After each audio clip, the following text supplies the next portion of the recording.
Hello, my name is Matt. Welcome to Unbearable 73. In this episode, I review the collection Who Goes There by John W. Campbell. John W. Campbell Jr. was a science fiction author and editor whose work was done during the golden age of science fiction. He was born on June 8, 1910, and died on July 11, 1971. He was also published under the pseudonym Don A. Stewart, Carl Van Kampen, or Arthur McCann. So he had three other pseudonyms. He was one of the editors of Astounding Science Fiction, which eventually was renamed Analog Science Fiction and Fact. Fans, well, among those in my group of fans that I grew up with, commonly refer to that magazine as Analog. This is one of the more well-known magazines that prints science fiction stories, articles about science itself, interviews, and so on. Under Campbell's guidance, Analog published many historic science fiction stories, including what we eventually think of as Asimov's Foundation.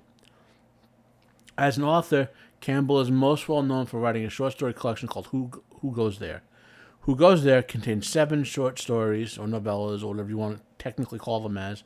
They are The Titular, Who Goes There, Blindness, Frictional Losses, Dead Knowledge, Elimination, Twilight, and Night. The novella Who Goes There is the basis for 3 movies, 2 official adaptations and 1 unofficial. 1951's The Thing from Another World, 1982's John Carpenter's The Thing, and the unlicensed or unofficial adaptation Horror Express from 1972. You probably heard of the 2 official adaptations. Horror Express starred Christopher Lee, Peter Cushing, and Telly Savalas. It wasn't a Hammer horror film, but it was in the Hammer style of horror films.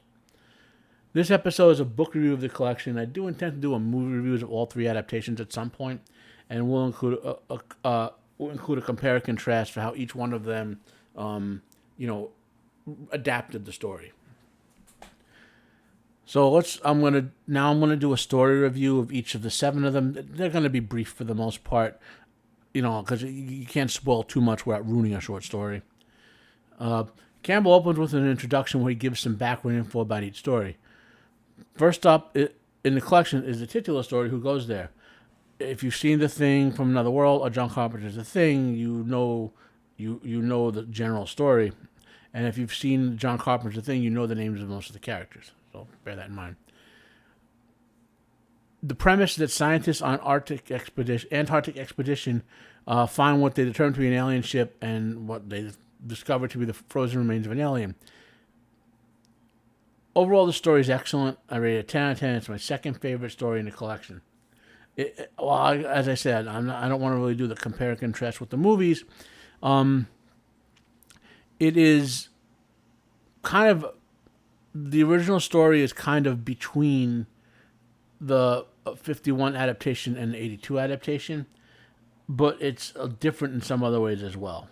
Without going greatly into spoilers, it's a different style of storytelling than either 51 movie or 82 movie.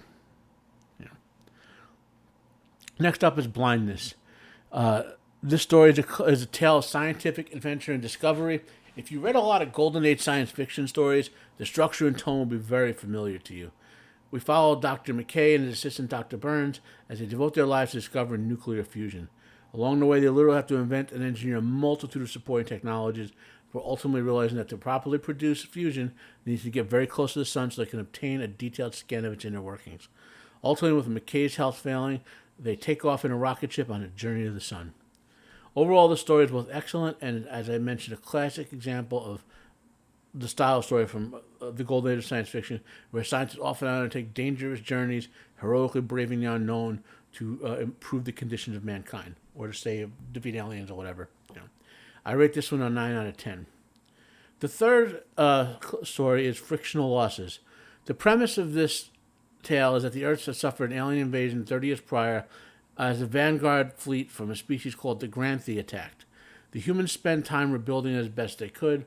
Some areas have higher tech than others, although that's an inconsistency in the story. Part of the rebuilding effort is preparing for the next wave of Granthi ships.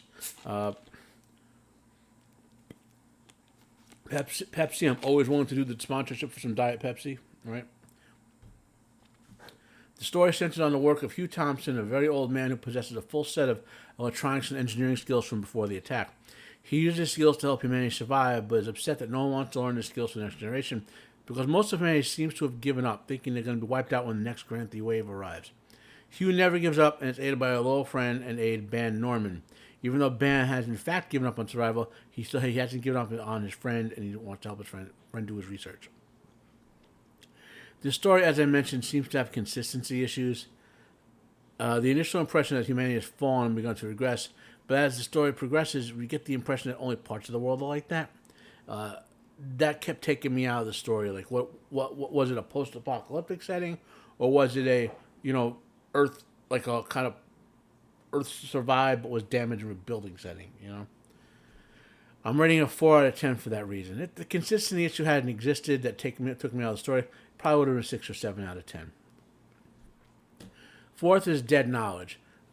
This story is about a scientific expedition to a distant solar system where the people of the Earth thought that there was life.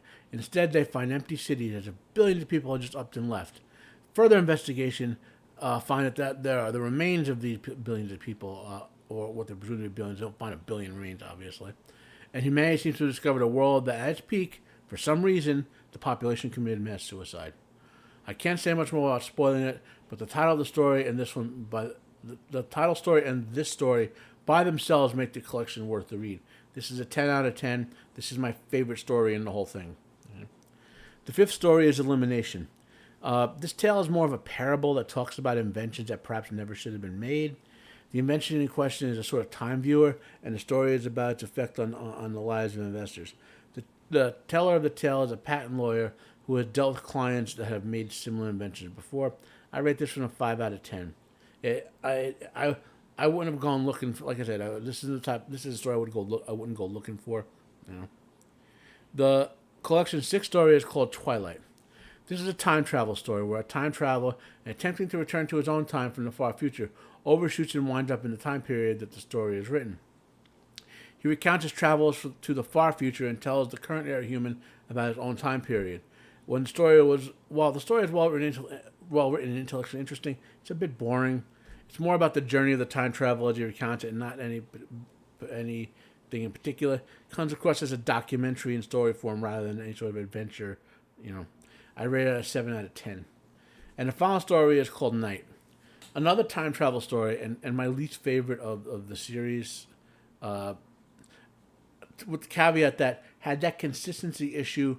Like, I like this story the least of all of them, but I rank it higher than the story with the consistency issue just because of that consistency issue.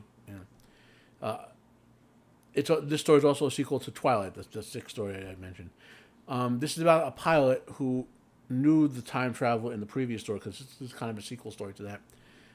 And the pilot was subject to a strange energy field that seemed to shift the pilot to another time and space. The time period is the vast future of the Earth, or an Earth-like planet. I can't say much more without spoiling either Twilight or Night. I rate it a 6 out of 10.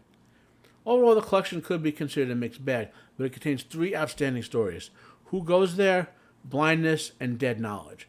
The collection is worth reading for those 3 stories alone. It's probably best to consider the other 4 stories speculative science fiction rather than adventure stories.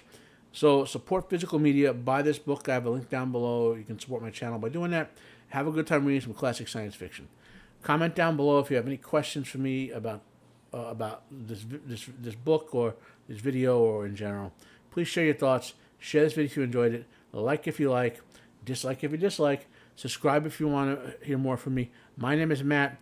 This has been Unbearable 73. Have a nice day, and I am out of here.